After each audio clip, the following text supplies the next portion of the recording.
So.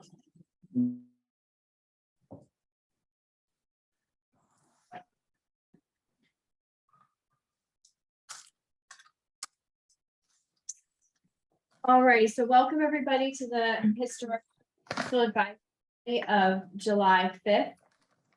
We have two items on tonight's agenda. They're both pretty big items, so hoping to be expeditious and do the first item from 5:30 to about 6:15, and then transition to the second item, 6:15 to 7 o'clock, when the Planning Commission will take over the Zoom room. So let me pull up the application. The first item is for 7921 Williston Road. Karen and Brian in the meeting room. We have Jeff and Zach from the orthodontist office, and Owen, their Marvin window assistant. So the HAAC may recall looking at this application back in February. They got an approval for the change of use to start working on the building and put up their sign. So this permit is a request to replace the windows in the original brick portion of the home, repair and replace the slate roof, and possibly repair or as well as add some mechanical and do some minor modifications to the rear of the building. It's an 1840 Greek Revival house with a 1920s Queen Anne porch with an attached barn and shed. It is known as the Forgione House in the National Register Historic District.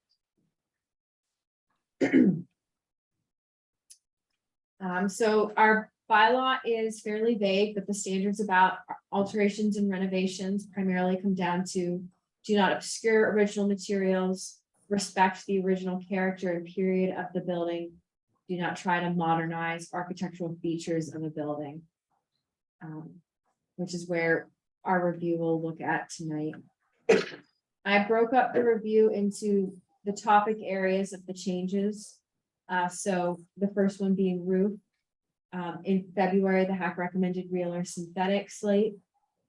The applicant is looking at mainly doing the roof on the 1850s, the original portion of the building, and probably not doing the other portions immediately. Probably not this year, no, I've just been up there before the meeting, and the barn portion does have some significant damage as well. I was actually surprised at that, but we're hoping to not. Is that the one with the diamond roof pattern? It's got the, yeah, Yeah. not a diamond, it's got I like, call it a diamond, yeah. yeah, Mhm. yeah, that portion right there. Yeah. I was actually surprised that there's a number of shingles. I think you still call slate shingles. Are broken or off, but the plan was just to really work on the front portion roof. This year and then possibly in the upcoming years doing something to that. Right now, there's 4 different types of slate on the building plus asphalt on the porch. So, ideally we'd be able to bring it into the similar patterns. So it's not all different types. If we're replacing it. So that's one of the topic areas. And the HAAC could make a recommendation about what type of material, what portion of the roof can be changed at this time. And some photos of the existing roof, the interior support, as well as some alternatives that are considered, such as a synthetic slate, asphalt shingles, or standing seam. Chimney, this one's fairly simple. So there's a lot of discussion in February about the chimney. The applicant's response is they're going to leave it as is. This is a photo showing the internal supports for the chimney. So the recommendation is complies as proposed to retain the chimney. That was good news, to find that it was supported. Yeah, it was, we were happy, but that it looked solid. Yeah. Third topic, windows. So in February, the HAAC requested more information about a full rebuild or just a currently, the windows have a 6/1 pattern. And some of them that do have wavy glass that implies that they are older. They could be, over 100 years.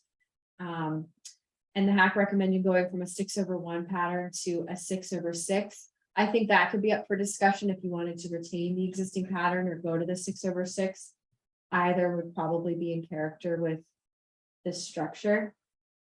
And then maybe I'll go through these topics, and then if we want to go through each one and work on recommendations, and we can go over the material replacement options. Right, and if we could kind of stick with, or at least do the windows and doors first, so then he can Head head on. out and not have to listen to all the other stuff. Yeah. That'd be great. Do you want to do that now? It's Or? up to you guys, I don't. We can. Don't mind going through each one individually and starting with windows is fine. Yeah, that would be the most respectful way to do it, I think. Shutters, real brief on this. The current shutter mounts are within the wood trim of the window. There's discussion in some of the window quotes about having to move them to the brick masonry, which might be challenging. Also not keeping in line with the character where shutters have a functional appearance where they're mounted to the trim. So here's a photo showing what those current windows look like.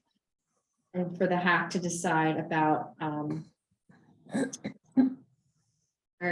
that they be retained or repaired and reinstalled. On the front portion of the house, the rear portion has modern windows that don't have shutters. And actually, right now, there's not really many shutters on the house. That there's 2 on the driveway side above and none on the front. And then on the church side, there are shutters. And I think they're only there because he didn't take them off and dispose of them. The other ones are gone. But the windows still have the mechanism for the shutters, is that correct? On all the windows? The They're bracket. not all intact. Yeah. A lot of them are broken. A lot of them are broken. Not a lot. Or rust. 30%. I didn't look at that. I didn't go and look at each individual. Yeah, it's okay. So front porch, currently this house has a Queen Anne style front porch that was presumed to be added somewhere in the 1920s. So while not original to the 1840s, it's historic in its own nature. And the HAAC requested information about restoring the side lights and repairing or replacing in kind. They're proposing to replace this porch with a narrower version. And changing the orientation of the pitched roof. And I do note some things about the permit history to repair the porch in the 90s. And some options for the HAAC to consider about if the porch would be repaired, keeping it in line with that existing style and character. Similarly with the front door. A proposal for a replacement has been shown where the proportions height and width look a little different than that current opening. So more information here about what the style would look like and if any of that trim or the side light pattern could be retained. So in terms of that picture, he actually hadn't gotten back to us with a door quote or estimate. So all I did is I went on to Lowe's or Home Depot and looked for anything that had any semblance of closeness to it. So it's not exactly what we were proposing. I would, at least because you asked for pictures of what it would look like. And that's all I could find. And it's not really what we considered. It was just happened to be in the same ballpark. Not exactly, but it was the closest I could find that for any of their sites. And what were the options you were talking about if you were to just seal it in? So right now, the problem with the front door is just the efficiency. And so if we're not going to replace a door, then we would do something on the inside and just not, it's functioning door for our office. We're not using it as a. So you don't want Either to. way, you're not using, yeah, either way, it's not going to be a functioning door. I mean, we would use it, at least shovel kind of up to it if it were working, but if current state, we would just kind of. You don't need it to operate. We don't need it rest to or anything operate. like that. And we don't necessarily want to lose all our heating, cooling out of there. If kids are walking from school for their appointments, they go to the back anyways. Yep. All patients will be going to the back. It's not handicapped accessible. If we were to make it a working front door, we'd actually have to do something different to make it handicapped accessible. Yeah, correct me if I'm wrong, but the floor plan, you would walk in that door, it would be the reception area. And Into then the the back front door door. would be like, yeah, the back Correct. door, back door would be the front door, so you come into the reception area, so using that front door wouldn't be functional for. The orthodontist bays are towards that front of the building. So based on the information about, not knowing what the front door is gonna be, a draft recommendation that the door replacement is not approved at this time. Front door should not be sealed up. I think there could be discussions about how that could be done for efficiency, but it maintains from the exterior looking like a functional door, and it could be opened up in the future. Heat pumps, this was not set February 15th. This is fairly minor, that the heat pumps would be screened with a fence and landscaping. There is existing landscaping along the property line, so mainly the fence, and then providing a diagram showing how the ductwork for the heat pump would enter in the building. And be painted to match the building. And that's a photo showing the landscape screening that exists. So there's currently 2 heat pumps that we would just be replacing that unit with 2 new heat pumps that would service they would service the residential apartment upstairs. Are those heat pumps I'm seeing, or are those actually air conditioning? There's air Compression. conditioning, compression, those are next to that are the heat pumps that are they're vertically oriented. Vertical one is the heat pump. Yes, Okay, So no new ductwork would be added, it would just be replacing this thing. I don't know where the ductwork actually goes to that, so I'm assuming there would be some ductwork that would go outside. And I haven't actually met with, the heat pumps for your second floor. they're for the second floor heating. and cooling. Yes, so there's. Sorry, go ahead. No, go ahead. You finish what you're saying. When they had done one of the renovations, they had, right now it's gets its heating and cooling from the lower level. And they had actually cut through a couple of the carrier beams and so the whole second floor is it down like 6 inches? 6 inches. And so with now any supporting walls underneath, and so, the plan is to put supporting walls, lift it up, and then not have any duct work that goes through the carrier beams. Are your inside walls going to be stripped back to the brick as part of your renovations and then So, insulated and? exactly, So you'll so have right open now they are, everything's stripped out, and we have all the brick closed. So we'll build new 2x4 walls around the whole outside, spray foam the whole outside floors, and then, put a new. So you could run the pipes for the heat pumps actually up inside of your walls to get to the second story. Yeah. That way they don't show on the outside, and they're gonna be better for you as far as long-term maintenance. Yeah, we would just have to, Just one incision one or use hole the through that existing first one. floor. 'Cause it's all open, Right. that's not. I mean, that's ideal. Keep them inside like that. The heat pumps at my house, which I know is not the same. I have a 1920s house, but they went on the outside. So there's like an 8-inch tube that's on the outside of the house. That we just like painted the color of the house. So you don't really notice it, but obviously it's not really as much of an option with brick. But I know for their maintenance, they wanted it outside as much as possible. So maybe that's like a personal preference, inside or outside, with the company that's doing it. But that's I my know. experience with them, that it's on the outside.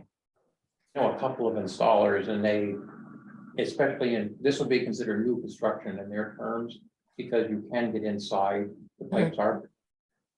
And there wouldn't be a problem as far as they're concerned. You do have to still run your condensate drain to an outdoor spot, but you can run that with the pipes, and basically it's a drain line down to probably outdoors somewheres, but you can follow the same route as your piping. So I doubt if your installer would, I mean, Emily has a different situation of some sort, but running them inside, they're protected, nothing will ever get into them, and then our viewpoint, they're invisible. From your viewpoint, they're invisible too, so. Yeah, and we can always put a thicker wall on that side as well if we need to for, one reason or another. Just on that inside wall, if you need to, we can do for a wet wall or. Yeah. The last topic area is the patient, not patient's entrance dumpster enclosure and construction dumpster. So adding lattice around this existing dumpster enclosure is fine. And they're gonna mirror this canopy cover over the barn entrance. This is gonna be the primary patient entrance. And the recommendation is that that complies as proposed, and having a large dumpster on site is fine during construction. I make a comment on that entrance, proposed entrance. Um, Back to that. The proposed entrance, if you put the same roof on the patient entrance, it's going to be, it's going to generate a lot of confusion about what's the entrance, where you go. And it also, it doesn't make a statement, an entrance statement. It just says, this is another door with a roof on it. I think you need something a little more, has a little more presence if you're going to create a sheltered entry for your patients. Yeah, I think our intent was just to kind of try to match. I don't think it's worth matching, because that is too small for that entry even so. It's not you need something a little more gracious for your patients than that roof, in my opinion. And matching something doesn't really bring a lot of kudos with it. You really need to look at its intended function and create something which performs the function that it's intended to be built for. And I think that's way too small an entry to have as a patient entry. You might even want to have something larger so that you come in and out of the rain or snow before you get to the door. Be protected. Something a little more gracious for your patients. And I'd like to go back to the front entry. The rendering that's shown there shows windows that are way too close together, and which tends to imply that the porch can only be that wide. You can see that from the existing porch, the window's about another 2 feet further apart from the door, and you could have a more appropriate entry porch for that entry than what you're showing. Brian, what we discussed at the last meeting is that this style of porch is not mimicking the Greek Revival style of the house. So what's proposed is more traditional Greek Revival, and doesn't cut off the windows on the kind of door side like it currently does. I'm like, can you pull up that photo by chance of like the window getting cut off by the new porch? Yeah. Thank you. So I imagine with the restoration mind, sticking to its original architecture style, that's why that was chosen. I don't know if that's correct or not, but that's what I see from the proposal and why it's smaller. It seems like you need to have room for shutters on both sides of the window, where this photograph shows one shutter cut off. Right. And That's the current porch. Yeah, and then the new porch should be smaller, smaller to include the new shutters, but larger than what's there now. What's being proposed now? The thing proposed now is just way too small for a Greek Revival house. More of a stoop than a porch. Yeah, more like a back door porch than a front door porch. I think you should think of something a little more grander than what you're proposing. Yeah, that was kind of just drawn on PowerPoint relatively quickly, just to kind of give you guys an idea of what we were thinking, because the state of disrepair that this porch that's in, it's sunken like 6 inches and it's all rotten in the top and the deck boards are all rotten, and we're just trying to make it a little simpler and smaller and away from those windows, and but definitely, you know, we can make it wider, if we did something like that. And So you're gonna come back with a revised proposal for the entry porch? then we can, yes. Make it a little bit more official than, you know, just that quick drawing we did. Yeah, and make it a little more accurate too, in terms of window placement and shutters. The HAAC would need to decide, John, what you're probably saying is which direction do you want to Right, retain and We restore have that to decide existing what style? direction we should send you, Mhm. because you're right that the rendering you put in, we have to agree on that concept if we're gonna go that way. Brian's correct, that should be a little bigger in my opinion, but I know it's just a quick. But that's I think our first thing is which porch design we want you guys to follow, what are we gonna recommend? Because there's history with the one on the left, which is kind of like not correct in some ways, but historic in there since 1920s or something. I don't have a strong feeling either way. I would like to be able to get a shutter on both sides of those front windows, because I Mhm. think to me, that's always been a real eyesore. When you see somebody that with a shutter with one side and yet we're trying to be authentic, it just looks terrible in my current opinion.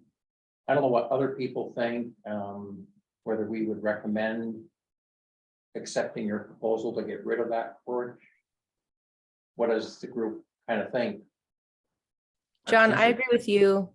I'm more on team John. I'm on team Greek Revival. If we're gonna, it seems like you are actually taking the time and the focus to actually restore this building instead of completely retrofit it. And the rules of restoration is you pick the time period that you're restoring it to, and you do that. And to those rules, something more Greek Revival and more to scale that can incorporate the shutters is, and something more traditional like a square column is definitely my preference as well. I think the porch, the columns need to hold up a beam which holds up the roof. Right now, it's just the columns are holding up the roof without a beam. So you need to have a band that goes around that supports the roof. Well, we have some requirement about not artificially making something Mhm. look. Mhm. Do we run into a bind with that? What'd you say, John? We have some kind of a requirement that we don't add on things to a house to make it look artificially authentic, if you will. Mhm. Well, I mean, I agree that rendering concept makes a lot of sense. But do we have a conflict because our mandates or whatever from the town are that we can't add something on to make it look historically correct? I'm just asking a question. I don't really know the answer. Mhm. That's generally the approach to historic buildings when you're putting something new on it, is not to make it look like it was the original, but to make it look like a modern or a different style, so you can tell the addition from the new. And the existing porch does that. I mean, it's certainly not Greek Revival, so it's not pretending to be the original. But I think the existing porch is too large because it does not provide room for the shutters to be on either side of the window. So something smaller than that, but up to the edge of the shutters would be fine with me. That was our opinion, was that it just really felt like that front porch overwhelmed the entire front of the building. Yeah, The state of disrepair, rather than put money and effort into, rehabbing that, it felt like it was wiser to go in a different direction. Is an option of realistically taking the original porch there, basically take it off temporarily, shrink it down, put it back so it has sort of the same look. You could beef it up, it would be narrower, that would get you your shutters on the windows, you would Right. have a place. Does that concept that I'm thinking, am I explaining that correctly to everybody? I agree with Yeah, I that. agree. Yeah, I agree with that too. You're still probably gonna end up being 6 to 8 feet less width just to get shutters so that you can see them. Yeah, Right. it's gonna And the porch wouldn't be as overwhelming as this is. narrow Which or open. again is truer to, And or Style. nor as underwhelming as the proposal. a happy Well- medium, as it were. Yeah. That the diagram on the right is just sort of put together quickly. Do we want to wait and just see what you really, like, how it would really look before saying the porch thing, or? And we're happy to go in whatever direction. We just didn't want to spend a lot of, I think we have pretty much have consensus on what we like the direction to go in. Is our consensus to make it look more like the original, but make it more narrow and keep the Right. feature. Right. You know. Mhm. in the- You're right, you're gonna come in probably roughly 3 feet on each side. at least, I think- to the shutters. For my taste, it's gonna balance and look more appropriate size-wise, Mhm. still Right. it'll look, and you can get the 2 shutters on, which I think would be a huge bonus. Right. The You might consent- find scarring on the brick when you Mm. take this porch off, where the original stoop would have been, too. Just Yeah, I don't know if we have photos of that. but so when is they it- take this porch off, Emily, I mean, Yeah, so it'll be And it scarred. might be underneath. So keep this style and shrink it, make it narrower, but it would be the round spun spindles with the trim at the top. Or go in a completely different direction, like the one on the right with the square, more Greek revival. We could probably look at other examples of Greek revival structures with front porches to get some better ideas. I would vote go Greek revival. I vote not. The Greek revival, as you can see on the right, is limited by, the width is limited by the height of that triangle. And the triangle doesn't even have support beams underneath it. You can't build it that way. Brian, they're saying that is almost like a placeholder drawing. So if they have our go ahead to make that an actual proposed drawing, it would likely have those architectural features. But if this is a placeholder drawing, we sort of have to give them give them our blessing to kind of go in this direction. That's what I'm understanding. I do not give my blessing to go in that direction. I go with John's direction where we shrink the existing porch there to the width, so it allows shutters to be there. Yep, I think we're all saying that. Okay. So our agreement is we're gonna shrink the existing style of porch, bring it down, we can add the shutters, and you'll get a new porch either way. But it's gonna still have a semblance of the look that it has as of today and has had since 1920. Did I state that correctly? No disagreement, we may have it. Does that work for you guys too? You think? Yeah, that's fine, and just making it not so. You're gonna tear it overwhelming. off one way or the other, to rebuild it. Mhm. Right. And It might as well look more 1840s. That's We need to see drawing of it, whatever you're proposing to do. What also what's underneath the Yeah. roof part, the brick that's not been covered up for Right. 100. And what state of disrepair Yeah. the trim is, the 12-inch trim up top going behind it, and Right, might need to replace some wood up Yeah. there. interesting. I think it'd be- I think landscaping can obscure any residue from the existing porch that's left on the building. Or So, we could just leave the dumpster there. Sure. At 6. so it is 6 o'clock. I think we're doing okay on time. We should probably jump in on windows.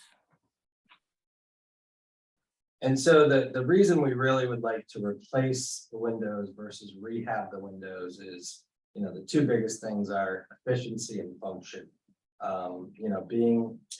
We tend to use our windows a lot in our offices to let air into our buildings. Right now, the majority of the windows are inoperable, or the ones that are operable. they actually, they don't, you can't keep them up. When we initially bought the building, the tenant upstairs had actually covered up all the windows with blankets because they were leaking so much cold air in. So just from an efficiency standpoint, from a function standpoint, that's really why we're really would like to replace the windows versus trying to rehab what's there. I had talked to the state and, one of the things that they suggested was storm windows. And storm windows can certainly help improve the efficiency of the building. But the problem is storm windows take quite a bit to take on and off, and we tend to use our windows probably 4.5, 5 months out of the year, which just from a practical standpoint, I just don't think it would be functional. And we're really hoping to have this building long-term, so. Yeah, this But window, Are these windows egress compliant? What was that question? Are they egress compliant? Dimensions. The windows that are currently there they don't have to meet egress if they're existing, I think. Is that a correct interpretation? I don't think we're.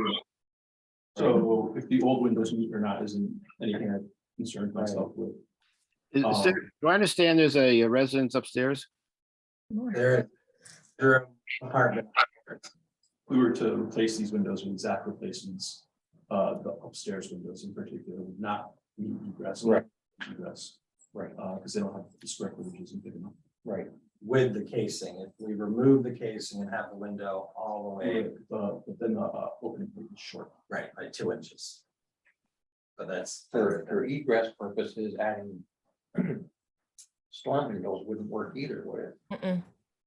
Would that negate egress? No, but for some reason, they're talking about the code that doesn't seem to be some mistake. I don't. I think egress is only for partially underground. that Yeah, you have- basement. Yeah, We're also a second story. right, if it's being lived in. So is The this, lower is this second story lived in?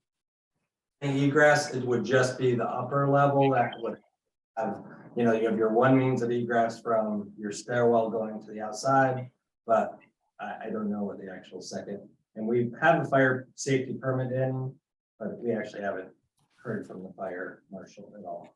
They're very backed up right now. Now, somebody made a comment that the upper sashes have some wavy glass, which implies a very old window. Do you know if the lower sashes have any wavy glass? I'm suspecting they don't. I don't know. See, the small panes were made initially because they couldn't make glass in big panels. So I believe in the original, it would have been 6/6. And it's some quote unquote modernized and put one piece of real modern glass in the bottom. Right. That's what I am thinking, which means the windows are already compromised. Mhm. So we're proposing to do 6/6. I think that's already been established. Right, but if we're going by the fact that the upper halves are historic, but the lower halves are not, that adds an element of at least discussion. in It what makes we're the whole window not historic. I tend to agree with that.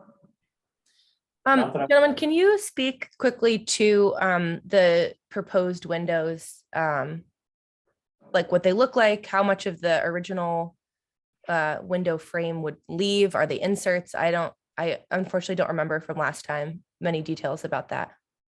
And I know we have photos. I provided a couple quotes to Jeff.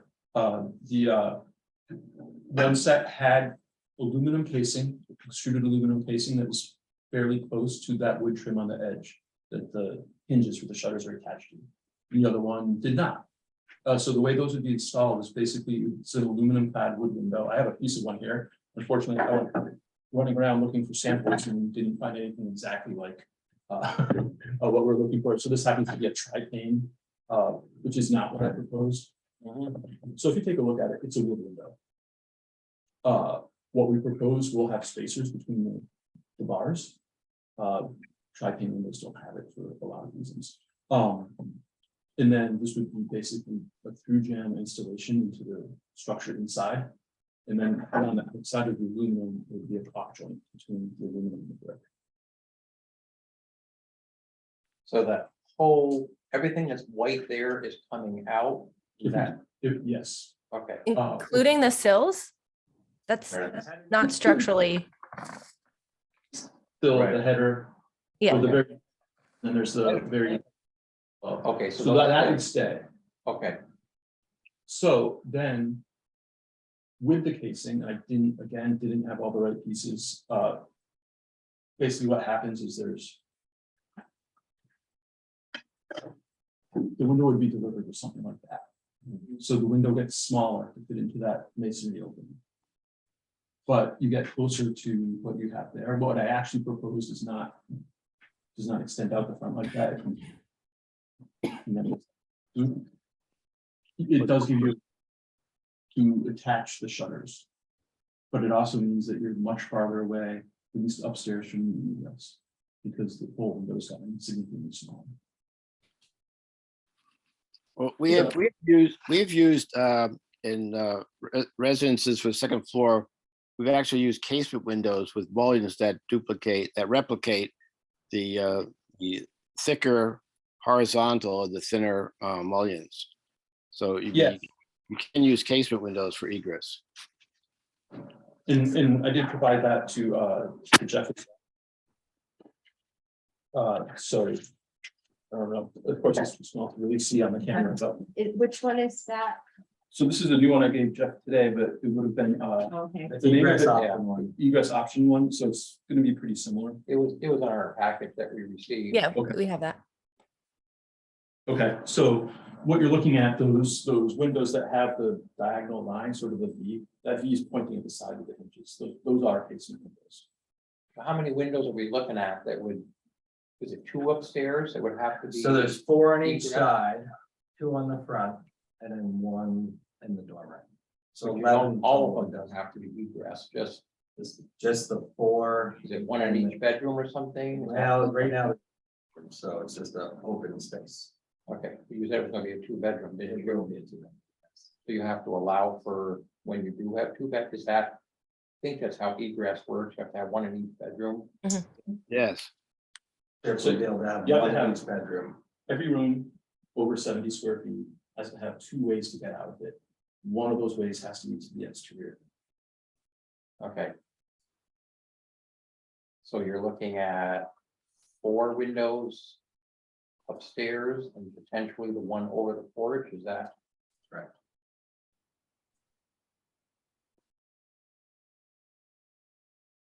Then you could allow, One- have the side casings, the inside casings that hold the shutter hinges. I'd allow that. And it would look historic like it does now. I'm sorry, did you say just the top windows would get this replacement, not the ones in the whole building? All 11, all. Okay, okay, sorry, yeah, thank you for clarifying that. The top ones are the only ones that need to be egress. Right. What was the decision to go aluminum over wood? So that is typically what we recommend. You know, wood windows have some severe disadvantages, significant maintenance requirements on an annual or biannual basis. So they don't just rot right out of the house again. The aluminum is, actually look at the aluminum and compare it to the window, it's very similar. The aluminum is an extremely tough material. The aluminum we're using is quite thick, so it's about 70,000 thick, so about the same thickness as a quarter.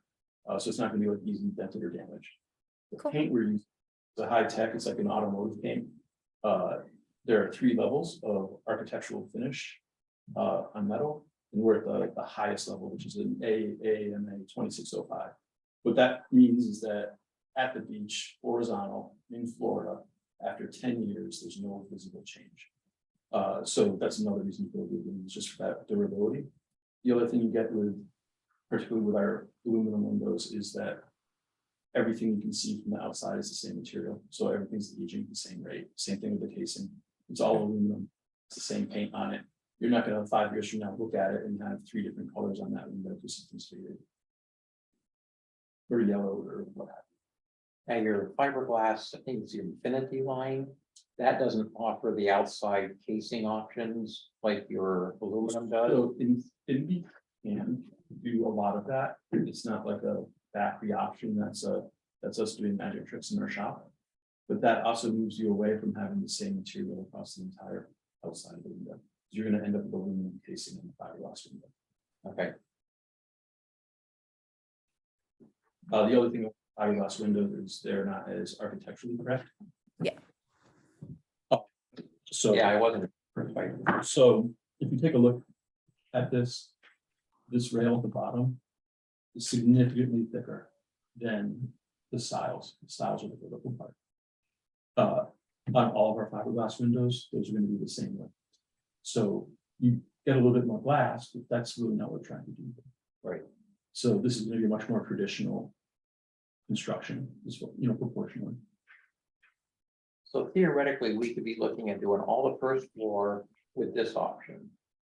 And then the 5 windows on the second floor, doing them with the casement made to look like double hungs for Yes, egress. so we could do that. The window in the dormer, because of its size, has to be something called a French casement. I remember reading that. Yeah. So a French casement is, if you think of like, the typical over your kitchen sink window where you have 2 casement windows and you open them up, there's still a bar in the middle. With a French casement, that bar actually moves out with one of the sashes when you open it. And that's just to get this a square footage on, to get to the square footage. And that Nice. does do grass window. Depends on the floor plan, which I haven't seen what your final floor plans are, so. Yeah, we haven't devised them yet, because we're taking a kitchen from downstairs and moving it upstairs, and we're getting to that phase, but not quite. I don't know all the technical rules, but we replaced some in a duplex that we owned a few years ago, Marvin windows. And we put in some of the casement egress windows, but we only had to have one in each bedroom. Right. We didn't have to have them in general, because like if you have a, let's say the center of the building is a living space, not a bedroom, Mhm. you can always escape either through the stairs or through a bedroom window.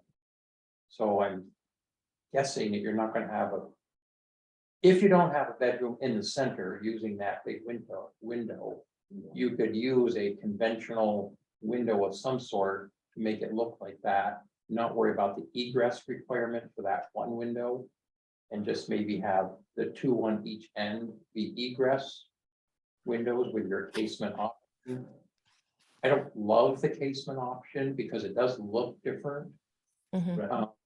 But it's probably a good compromise. So with the floor plan, as Most as it likely, the was- bedrooms are gonna be on the church side. On those 2 Right. windows. So you wouldn't have to have egress on this side then. So it's in a living space in that kitchen area. What was the kitchen when I was there? Kitchen, like, We'd still one. Okay, Is the way I understand it, but it's also one of those things where people have knocked down, drag out arguments about it, so. So what is that space in the dormer? Right. right. What kind of space is it? What's it used for? TBD. Kitchen or. Okay, so it's not a bedroom. Apparently not. Okay. So it doesn't need an egress window. It's not need an egress window. Burlington translates it is any living square feet. So different than I think. Right. Yes, The other- Williston does not have a fire safety code. It would all be through whatever the state standard is. Goes through a stage inspection. It sounds like which side the bedrooms and the kitchen floor plan is TBD. As to if all rooms, if all egress. Some of them to be egress. so that's a question we should ask the fire. Mhm. fire. I guess what I might, just to move it along, I guess what I might propose is that we agree to let you replace the windows, keep as much of the trim as you in the top and bottom in particular. go with the aluminum for the first floor, absolutely. Aluminum with the casing on all the first floor. Yeah. Yeah. I mean, just in that brick section that you're. No, I know, it just without the casing, you get a little wider window and the rest of the building doesn't have the casing around it, so I just want to be clear that that's what We would we're. want it as much as we can, like what's original there. Okay.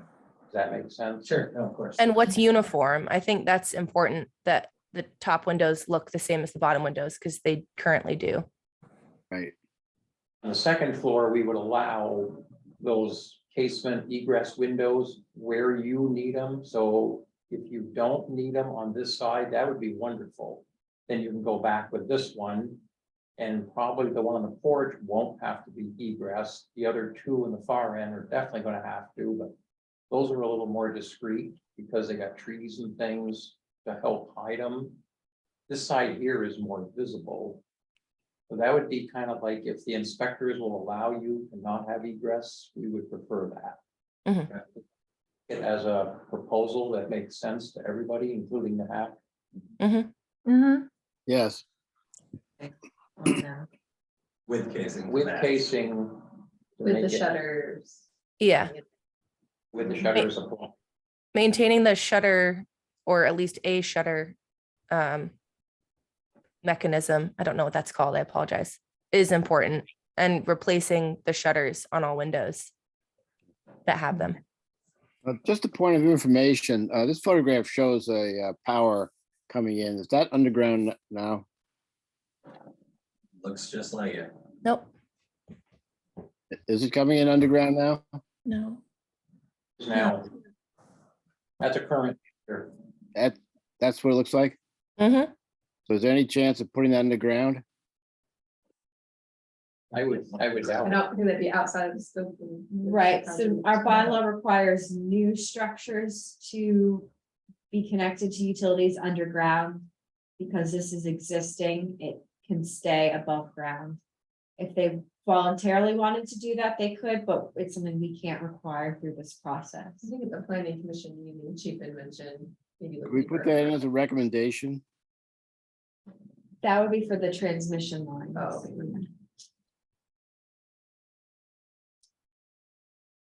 And so we're doing 6 over 6. Yeah, Mm-hmm. Please. And white, just like existing. Yeah. Mm-hmm. 6 aluminum windows with the casing and the shutters mounts on the casing. So we need to have this, the hinges, we need to The find hinges. hinges Mhm. on that. Mm-hmm. And Yeah, but- preferably the actual shutters also added back on. take these shutters off, put them in the back someplace. Nothing there.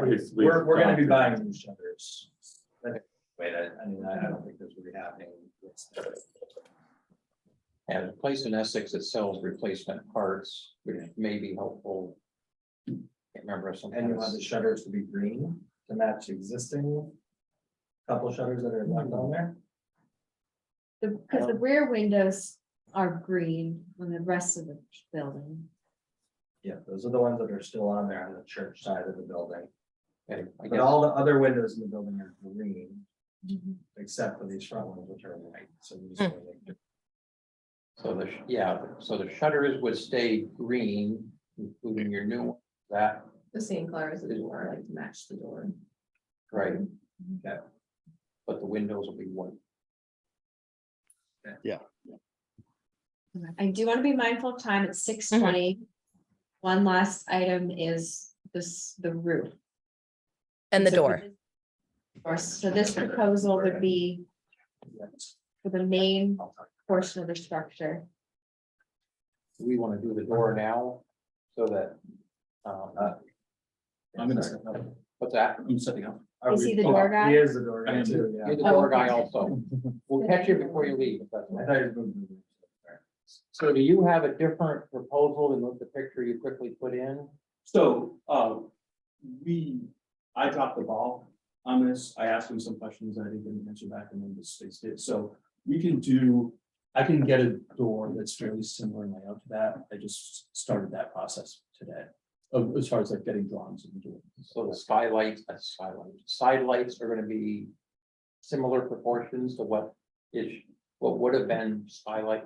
Why am I stuck on skylight? Sidelights. Sidelights, back in the day there. Yeah, so I have all those measurements and, we would be using Simpson would be the brand we would be using, and they make custom sized sidelight. And so, we're looking at about a 3/4 light sidelight, in my understanding, is there will be glass in it.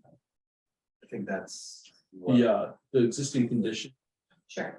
is they had actually covered up those sidelights on the interior of the sheetrock. Right. And the raised paneling is the same on the new door with the. There'll three be, small- so yeah, I could do the 3 small and 1 big. What I probably can't do is if it's is mesh without it in the panels. So if it's not just a straight or just a single hip, if it's scooped or something like that, that might be a part for us to do. I feel pretty strongly, if anything on this building gets restored, it's the door. I am imagining I am the only person that feels that way, but No, you're not. yeah, so I am happy to see an updated, accurate look of what the replacement would look like. But the current photo, I know again, is sort of a placeholder, but it's hard to say if that's fully original, but it has a lot of pretty distinct features, including the bell ringer. I believe that's what the bit in the middle is, which is like a very, very niche and very specific, like mid 1800s Right. feature. I'm fine if the window gets replaced, because I imagine that's gonna break anyway, because if it's that old. And obviously the side lights get replaced, but this is the one thing I'm happy.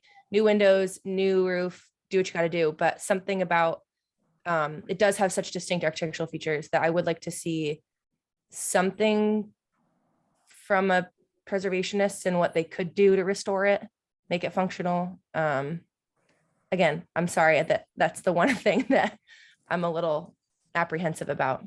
No, I agree entirely with that. I think that it's a good enough shape that it should be retained. And if you want to get a more, we don't know what the original door will look like. So any replacement door is not going to be true to it. So I just say replace something like that. Looks like that. If you can't make that door work, then replace it with a door, but leave all the framework where it is. I mean, we did that on the house on Stagecoach Road. We went to great extremes to keep all that framing, even though we weren't going to use it as a door. I don't see any reason to replace it with a new one here. For their Brownells. We don't do- Can you put that door into a frame that has appropriate side lights and keep that door? It's not going to be as energy efficient as a new door, but it would be reasonably good. Is that something you can do? So we could certainly get a frame with sidelights in it with no door in it. But like putting the door in it is not something that, it's not what we typically do. Because it's touchy and it's a pain and we don't feel like we can charge enough money. It would be a growth experience for your company.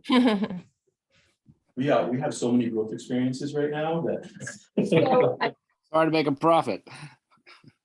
5, have to be mindful of the other application So I tonight. can- My recommendation would be I think we have enough direction on the porch and probably with the door to get some more ideas. Mhm.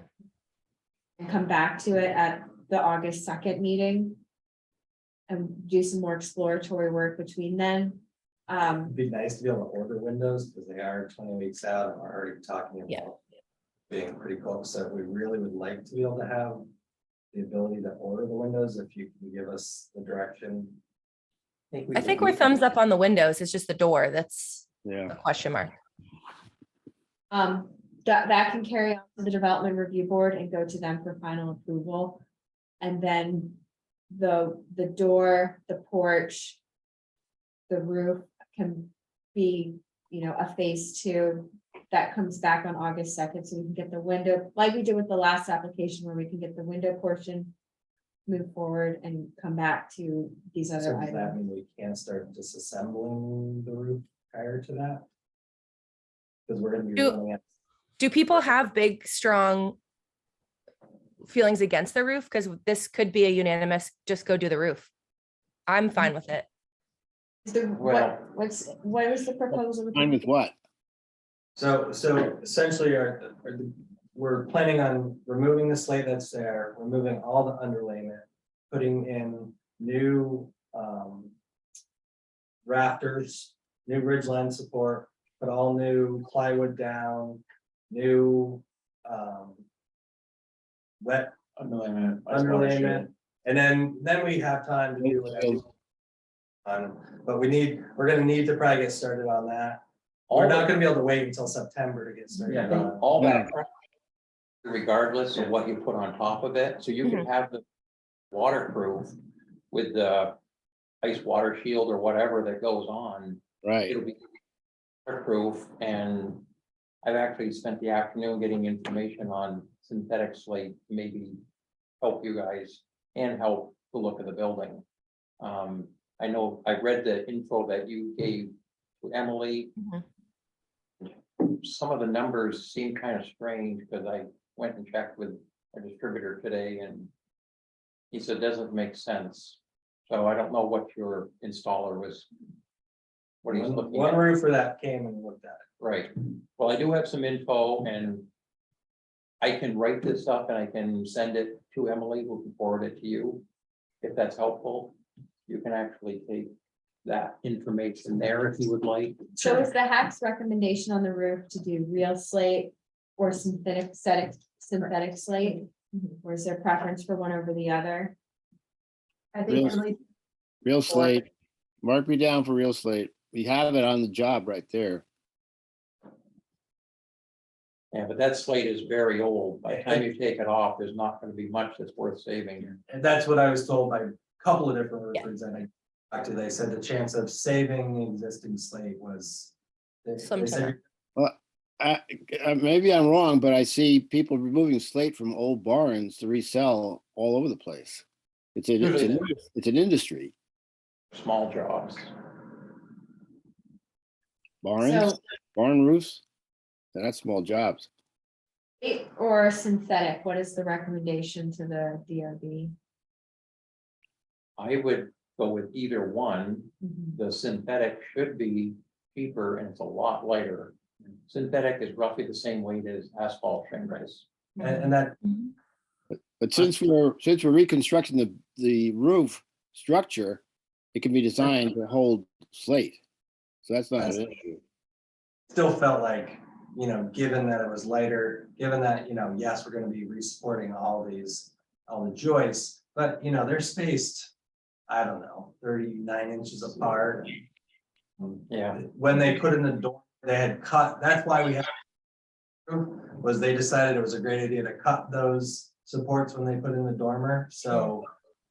Re-supporting it, getting rid of a lot of the underlayment, won't hold the nails for anything right now. That's why I think we're losing so many of the slate shingles. Mhm. So that off, but we didn't want to touch it before we were allowed to touch it.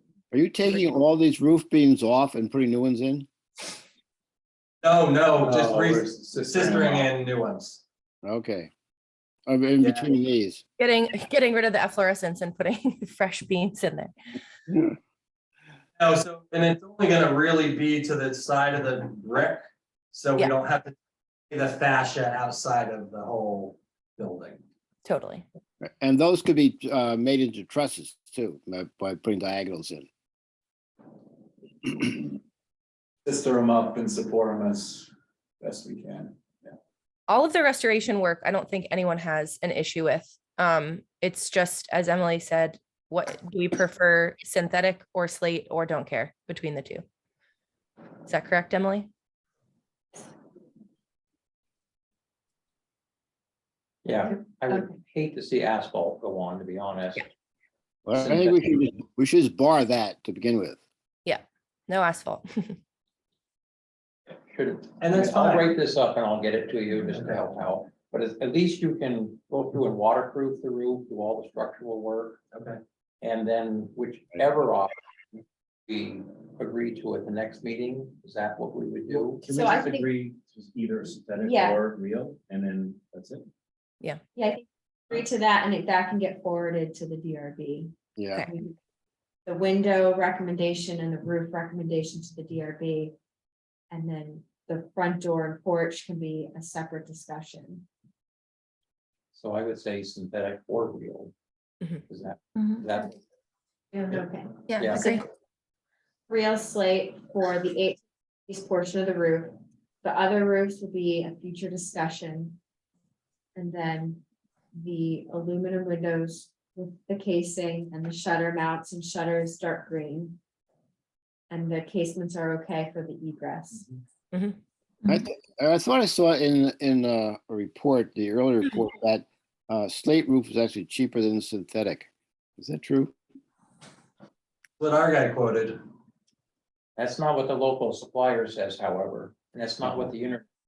When I did research on that. Neither, but the. I'm not arguing with you, Yeah, I'm not yeah. arguing with you, I'm just saying, I got some more information for what it's worth. So the roof and the windows will go to the DRB on July 26th. And then the next available HAAC agenda would be August 2nd. Porch, and door, and we can be in discussions in between then to get the application materials together. Okay, so should off on ordering windows until The They- DRB. The DRB. July 26th. Mhm. Okay. Yeah, because that's the final approval. We can't change that. I know, I'm just Yeah. thinking timeline in my head as well. I know. Right. Oh, installing windows in the cold, that's fun, Mhm. you'll enjoy it. Well, we're gonna keep the ones for a while anyways. All right, so the next item on tonight's agenda is. Thank you, Thank you for your time, gentlemen. Appreciate that. you'll get this within a day or two, probably, Perfect, that'd be if wonderful. it helps, I don't know. Not gonna hurt. Right. All right, Dan, are you guys still out there? Something I'm going to a bar for a drink, what's happening? Don, thank you for your time for doing that investigation, that research. I'm just curious all the time. So the next item on tonight's agenda is DP 21-18, the annex. Are they still I don't here? know, I didn't know if John was going home.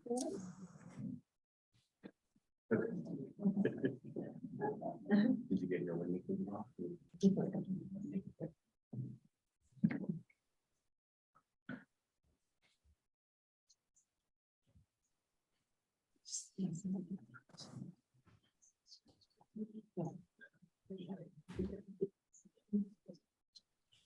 Hi, Chris. Hey, how you doing? Sorry, we're behind schedule. No problem. So this is Dan from Trudell Consulting, and then Andy is joining us as well. So Yeah, Andy is working with Snyder Homes now. I saw the new email address Yep, today, yeah. exactly. And so Exciting. Dan is going to be working on the overall project as the stamp team engineer, and then Andy's gonna be working with me sort of coordinating that. Mhm. Yeah. So before we get going on this one, July 19th is the community meeting for the village bylaw update. One option is, we could meet from 5 to 5:30 to continue this discussion if we need more time. And then because the community meeting would start at 5:30. If the HAAC members would be available at 5 on July 19th. Could do Okay. that. Okay, That's good. Give us all your opinions today. Right. so this is VP number 21-18, the Snyder Group. Requesting a discretionary permit for phase 1 of the annex. This is also known as the former Essex Alliance Church property in the Taft Corner zoning district. So a quick update on form-based code. Phase 1 submitted a discretionary permit application before the form-based code was warned for a hearing. So it is vested in the current version of the bylaws. So we can just ignore form-based code right now and focus on this proposal. To be determined what will happen, if form-based code would apply to this property in the future or not.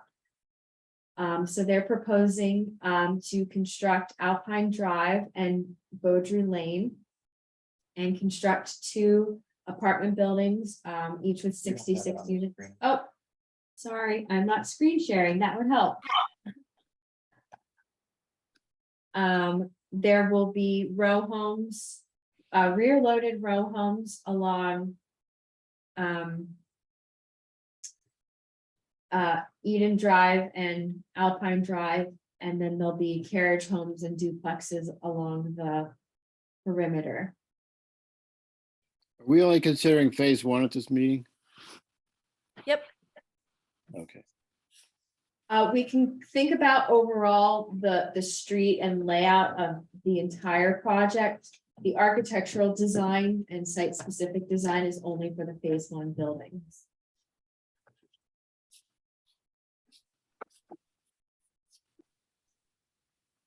And in the staff report, I highlighted some of the pre-app recommendations. So there was initial discussion about the HAAC preferring a gridded street pattern and thinking that the meandering layout didn't contribute to the goals for walkable, pedestrian friendly. The DRB struck that recommendation. And then recommendation about consolidating driveways for the carriage homes. So right now, each carriage home has an individual driveway. The HAAC also made recommendations about seating along the bike path and sidewalks, which have been shown. A couple of recommendations have been struck. The Muse design element, which is sort of like a stormwater walking path thing, was eliminated, both as a recommendation and in their concept. And the buildings. So the rear load and townhomes, these are the concept photos shown at pre-application and the discretionary permit elevations. I believe the back of these have decks over the garage. Yeah. I on the didn't first screen. floor. Yeah, on the Yeah, first floor. I'm sorry, technically second floor. but Yeah. It's first floor living space. First floor living space, yes, so the front of the building does not have a balcony, but the back does. Some of the concept drawings have a rooftop patio, this one showing a straight roof on the building. Buildings A are very, very similar, they're pitched roof, 3 levels of living space and balconies. The carriage homes and duplexes, some concept drawings. Those are more than concept. Those are for phase 1, so we have details. Okay, all Those are right, so those are detailed ready plans. to go. Those are ready to go.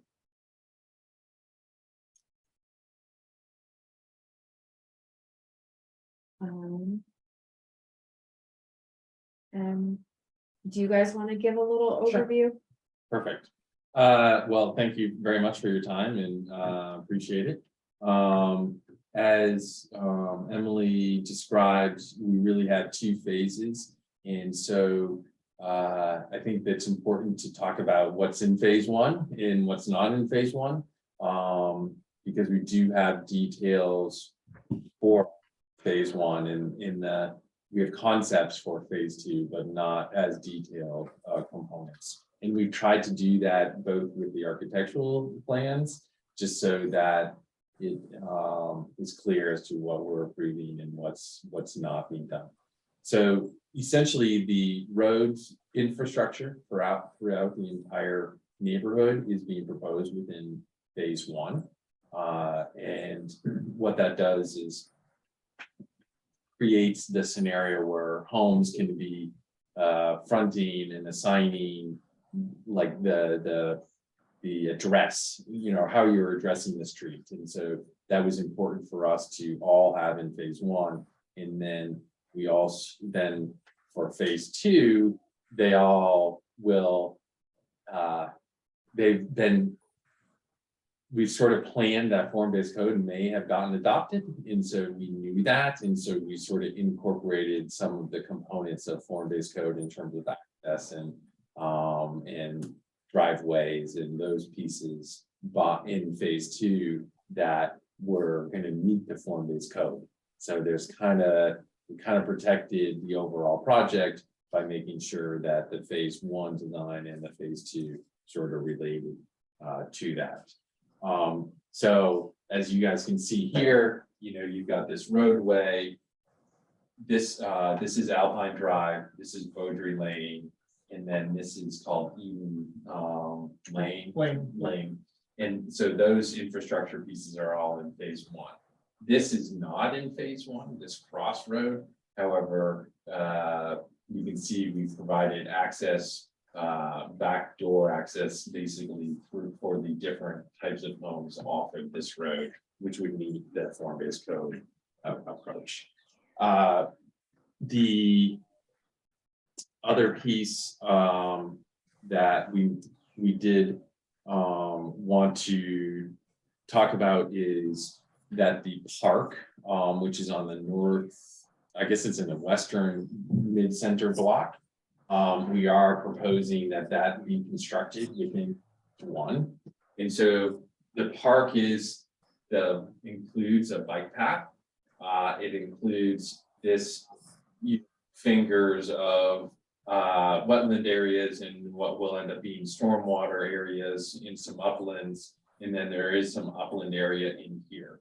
So what we're proposing to do is construct and make and fix the park area for the property. And I think, some people, particularly on this commission, had some concerns about the bike path and it meandering too much.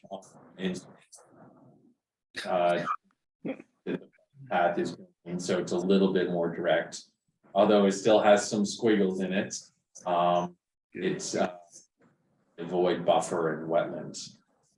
So this shows the future park highlighted in green, which implies phase 2, and this finger is a stormwater pond here. Yeah, and so that's one thing that we're gonna propose that we had not proposed in our original application, was that the park and the bike path being in phase 1. Okay, So that's something that's changed in the last day or 2. okay, cool. So that's new, but The path was already part of phase 1 during the Mhm. original submission, but the park, we previously on the submission in phase 2, but we decided that should be in phase 1. Okay, good. Yeah. That sounds That was good. one of my big concerns that I had was, I'm glad I haven't written Me that part of too. my Yeah. staff report. Yeah, good, you're reading my mind. yeah, perfect. So Does that like go anywhere in particular? It's hard to see so it actually connects to the bike path that It already, does, yeah, okay. so that is the connection piece for the existing bike. The bridge to nowhere. Right, the bridge to nowhere will now have a place to go to. And it'll connect through to Alpine Drive, and then it goes across the road. It's on this side, right, Dan? It is the north side of the North side. Yeah. So when, we'll have a little bit of period of time while we're constructing this road. The bridge to nowhere will get you to somewhere, but it won't be all the way there yet. And that would be a wide origin. When this road gets constructed, there'll be actual bike path. That'll. Kind of like Zephyr. Yeah, exactly.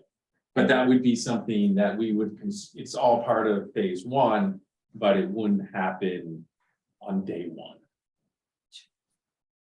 Or, that first 12-month period or something No, like that. it's nice to hear that it could be. Yeah. sooner. And these are rear loaded townhomes, so you cross Dunmore Lane, you would have one crossing of Beaudry.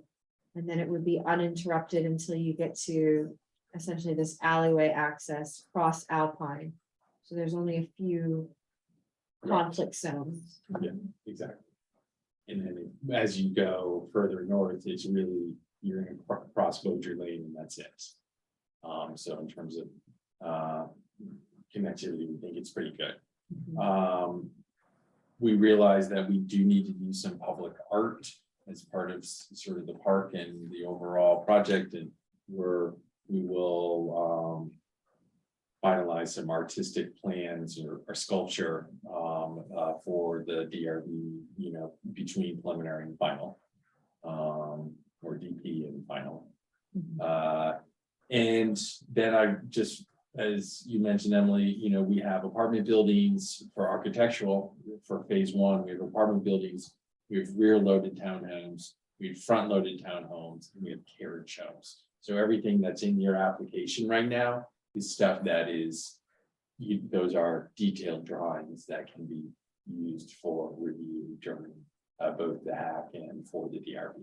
Which ones are the front loaded townhomes? So they are the 2-story blue and gray sort of townhomes. They're really the duplexes, right? Yeah, they're duplexes. Yes. That, Oh, okay. So the ones that abut Chelsea Commons and then towards the north of Bow Tree. That's Oh, okay, correct. all right. yeah, so those are the front loaded duplexes. Mhm. And there was some thought about, we preferred having carriage houses with a shared driveway, Yes. side garage entrances. Is that a possibility? So we did look at that. There's some challenges associated with that. One, the homes are only 20 feet apart. So to get a car and driveway, you need more length. So that's number one. The other piece is there is grade change on the road. And when you'd only have one driveway entrance, and the grade for one may be higher than the other, and will actually flood, not flood's a bad word, but water would potentially flow from one driveway into the other homeowner's garage, which creates a real challenge. So then you've got houses that are actually sitting out of the ground higher than what I think people would want them to avoid that problem. Right. So that was one, those were a couple of items.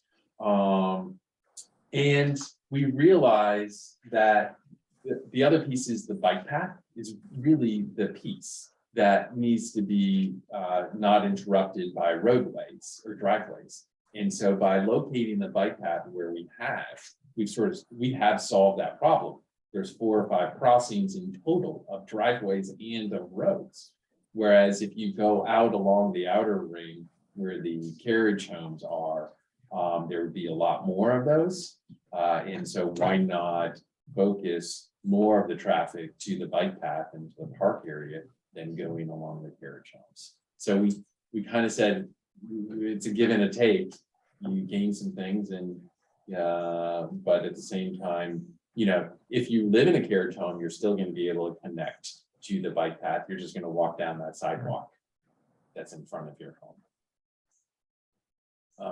And there are sidewalks on both sides of the street there, so while you do have the interruptions on one side with the carriage homes, on the other side, you don't.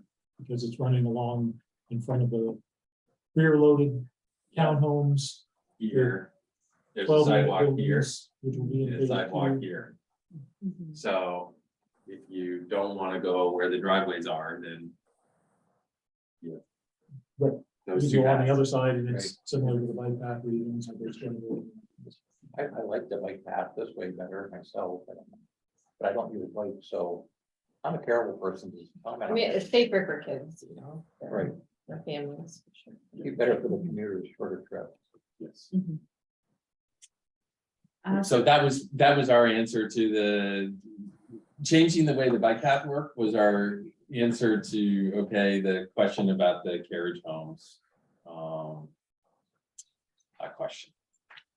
Oh, I have a question about the carriage homes. The way it's drawn here, the carriage homes have all the garages and parking to the rear, which when you drive back there, all you have is asphalt, a huge strip of asphalt between the home and a green space, which is not a pleasant place to be. When you look at the same kind of concept along Zephyr in Finney Crossing, and the homes look great from Zephyr, but when you go on the backside, there's a huge area in there, which is just a wasteland of garage doors and asphalt, which could have, if the garages were on the street side, that could have been a green that the residents could enjoy. Right now, there's no place for the residents, especially the townhouses off Eden and Alpine. Those residents have nothing back there. That strip between the two sets of townhouses is just a huge strip of asphalt. And is a terrible place to live. You look at the low-income housing on Marketplace, and those poor people have asphalt on both sides. There's no place for privacy. And it's the same here. There's no place to get outside into a piece of grass. It's an inhumane solution, and it seems like a slum. Seems like you're creating a huge slum here of undesirable places to live. I oppose this townhouse concept. The side entrances to the garages was a good attempt to try and create some green space in the back of the homes for people to live in. But this has no place for people to go outside and enjoy themselves. You've got a balcony on the second floor. That's as close as you get to nature as you can. It's a terrible idea. Well, I would have. Corner on this conversation, but that's the truth of what you're designed here.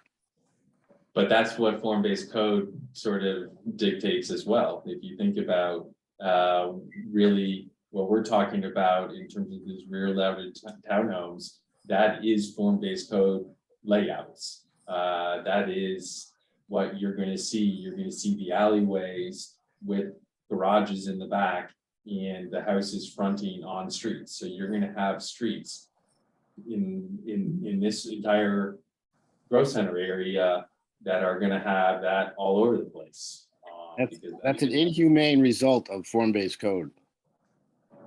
Well, so this site plan, our bylaw requires street trees. Yes. So the front yards will have landscaping and there'll be street trees. And like we're seeing in Finney, as homeowners move in along Zephyr Road, they start planting different things and enhancing their front yards. There's the future part in the wetland area as well as their neighborhood park. I didn't bring it up in this staff report, but the main staff report will talk about park and design as it relates to the growth management score. Brian, I do hear your point about the garage no man's land behind all of the 9 plexes. So that's probably something that could be discussed in phase 2 with those buildings whenever that approval comes through, to look at, can that space be enhanced differently? The porches and the homes along Zephyr are like, they're picture perfect, but you never see a person sitting on one of those porches. Because the porches, for one, the porches are too small, and number 2, they face the street with nothing but traffic on them. And so you never see anyone out enjoying it enjoying those porches, and no one would ever go in the back because it's nothing but asphalt. I think one of the goals of the consultant, and I guess what the form-based code is designed right now, is to avoid having garage doors visible as possible from the public thoroughfares, and to have them discreetly put behind buildings. I use the term alley, which kind of has a negative connotation, but essentially that's kind of what you're building, is an alley just for very, very local traffic and not the general public driving through. So it has a drawback, like Brian points out, but there's only so much land and so much grass you can put, and they don't have to go very far to get to the park. So, Well, I'm sure one of the challenges of creating a neighborhood is trying to predict how people live, and not everyone. Porch, they want to just watch TV, but some people do want to get out there and run 10 miles every day, and they can access a bike path, and you kind of have to build something for everybody, which I think you've done. Yeah. Is it possible? Oh, go ahead. Just in terms of like Zephyr Road, and you think about Zephyr and the courtyard homes that run along Zephyr Road, but you also got to think about the 10-unit buildings that are on Holland and Seymour and Kettle Pond, and they're all the same scenario where they have a front door on a street section with the sidewalk in front. And then they have a driveway in the back. However, there's a giant open space in the middle, and the giant open space gets used all the time. And so all they really have to do is walk across that one driveway or the alleyway in that particular case, and they go to the tennis court, they go to the pool, they, go to the gardening beds. They do whatever they want to do in those areas. And so I think that's kind of what the park is doing, which is why we're saying, hey, we're gonna put it in phase one so that it sort of accommodates that that immediate sort of, hey, where am I gonna go outside? Well, you're gonna go outside into the park area or onto the bike path that's gonna connect you to, down the road, or connect you to the bike path that's gonna bring you to Penny Crossing. And go to those spaces. Is it possible to oh, go ahead. No, you're assistant. Is it possible to consider putting that second floor porch, whatever you're calling it, patio, I guess not patio, whatever we're calling it, a porch on the street side? And then is it possible on the front elevation as well to make those doors look more like a front door than than sort of like a retail? There's nothing about this elevation that says like this is the front door to a home. If Right. if the porch could come to the front side, which is presumably where people are walking, in between in the neighborhood, is that something that can be considered? Because to Brian's point, if they're sitting on the porch in the back, they're looking at cars and garage doors and dumpsters. They're not looking at the landscaping and the park and all that sort of thing. We certainly can consider that, yes. It might be worth considering two solar gates. So the ones that front on Alpine Drive, those decks are on the south side. So, you could theoretically sit out there on a sunny winter day. Whereas side on Alpine Drive, they'll always be shady or be shadier more of the time. Yeah, that's interesting.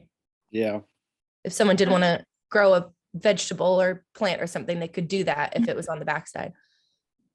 So we're gonna have to unfortunately wrap this up because the planning commission meeting starts in 2 minutes. What I would say is, HAAC, if you have any questions or comments, to email them to me and I can help relay them to the applicant. So next brief. Wrap up any recommendations. So do you think, so you have a meeting on the 19th? Yeah, so this would be 5 to 5:30 before a different community meeting that's taking place. And then whatever those recommendations are, they'll be translated to the DRB, as is for the June 26th hearing. Like I said, adding the park, I think is a huge positive for the phase one and therefore the whole project. Yeah. Any other like things that stick out, like architecturally? Well, the preliminary had the muse in it, right? I mean, it was taken out, which was kind of another way to engage with more landscaping. I think that was my only concern. To Brian's point, I think the park is huge, having that in phase one, but I didn't see any of those really other pocketed areas. Sleeping, that would be some feedback. Could there be places that were more green, less uniform, but kind of bring in more landscaping if there is some to engage with. You have that one section where the townhouses are, there's like 4 of them, you're not building in phase one. Yeah, Is that something you could kind of make into a temporary field until you do someday in the future? Because that could conceivably be 10 years before you develop those townhouses, yeah, I mean, it's, depending on permitting and all. yeah, I mean, I think the future neighborhood green would actually be better to think about doing that, which is the, maybe there's some other components here, that's this in here. That's something that we could do earlier on, because it is adjacent to the existing road, and, we could think about what that looks like, but, Something if you take some of that temporarily vacant Yeah. space and makes it, I don't mean a park necessarily, if it's a wildflower field or something that gets mowed once or twice a year, or just, Dress it up a little bit. yeah, add some nature to the area. okay, so, but some part. Try to. And I think place Yeah. my only, like driveway everywhere, but I can move to a place with trees that we Yeah. can see out my window. Yeah. My last comment to include in this section, the apartment building, adding some of the architectural features that are in the townhouse, the 2 townhouses that just, it's very uniform right now, and different, roof lines or different, we've kind of talked already before for different buildings, adjacent, I don't know, something a little bit more exciting than this- Architectural this hotel. features. Yeah, exactly. There Then needs to be the- more architectural features. Residential and residential. Those Yes.